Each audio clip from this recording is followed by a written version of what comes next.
Evangelho segundo Mateus, capítulo 14. A morte de João Batista. Naquele tempo, ouviu Herodes, o tetrarca, a fama de Jesus, e disse aos seus criados: Este é João Batista, ressuscitou dos mortos, e por isso essas maravilhas operam nele.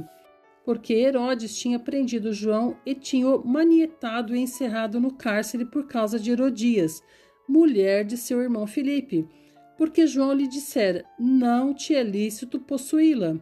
E querendo matá-lo, temia o povo, porque o tinham como profeta. Festejando-se, porém, o dia natalício de Herodes, dançou a filha de Herodias diante dele e agradou a Herodes, pelo que prometeu com juramento dar-lhe tudo o que pedisse. E ela, instruída previamente por sua mãe, disse: dá-me aqui num prato a cabeça de João Batista.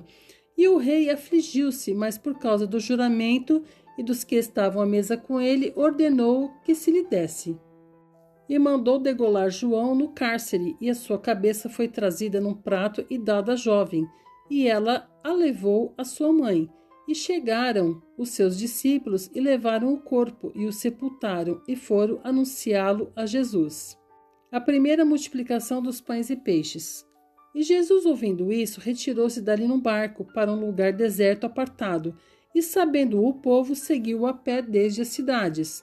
E Jesus, saindo, viu uma grande multidão e, possuído de íntima compaixão, para com ela, curou os seus enfermos. E sendo chegada a tarde, os seus discípulos aproximaram-se dele, dizendo: o lugar é deserto e a hora é já avançada. Despede a multidão para que vão pelas aldeias e compre comida para si.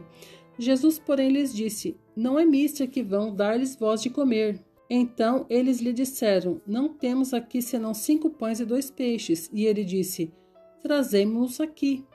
Tendo mandado que a multidão se assentasse sobre a erva, tomou os 5 pães e os 2 peixes, e erguendo os olhos ao céu, os abençoou, e partindo os pães, deu-os aos discípulos, e os discípulos à multidão.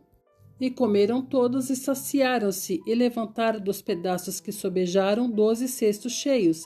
E os que comeram foram quase 5.000 homens, além das mulheres e crianças. Jesus anda por cima do mar.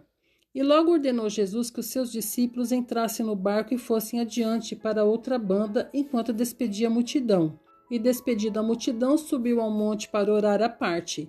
E chegada já a tarde, estava ali só, e o barco estava já no meio do mar, açoitado pelas ondas, porque o vento era contrário.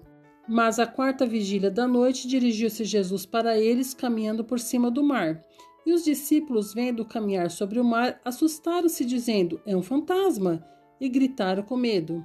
Jesus, porém, lhes falou logo, dizendo: tende bom ânimo, sou eu, não temais. E respondeu-lhe Pedro e disse: Senhor, se és tu, manda-me ir ter contigo por cima das águas.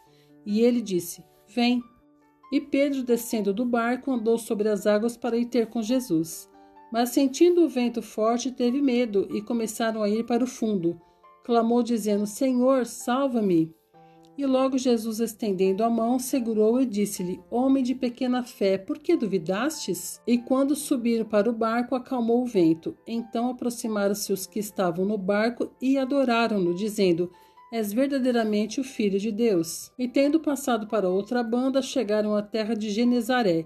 E quando os homens daquele lugar o conheceram, mandaram por todas aquelas terras em redor e trouxeram-lhe todos os que estavam enfermos, e rogavam-lhe que ao menos eles pudessem tocar a orla da sua veste, e todos os que as tocavam ficavam sãos.